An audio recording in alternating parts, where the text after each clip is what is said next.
Urrem til Apple Watch. Som mange af jer nok ved, så kommer det i rigtig mange forskellige farver. Det kommer i rigtig mange forskellige materialer. Vi skal lige prøve at kigge på nogle af dem. Her der har jeg et simpelt nylonrem på med en magnetisk lukkemekanisme. Og så har jeg taget et par ekstra remme med. Her der har vi silikonerem, og det kommer i et hav af forskellige farver og mønstre. Noget af det, der er rigtig godt ved silikoneremmene, det er, når du dyrker sport. De bliver ikke gennemblødte og svedige, ligesom man kender ved for eksempel nylon. Så det er helt klart at foretrække til folk, der dyrker sport.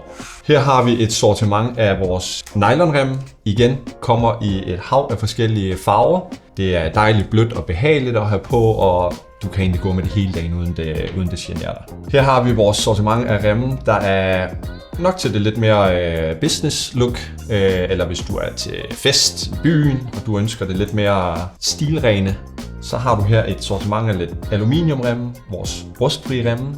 Her der har vi vores læderremme med magnetisk lukning. Du kan se, hvordan at magneten faktisk er ganske stærk. Der skal en del til at hive den fra, så du kan sagtens have det på dit håndled, uden at være bange for, at det falder af. Kommer også i forskellige farver. Min yndlingsrem af alt det her, der er vi nok ude i sort aluminium. Det synes jeg er min favorit.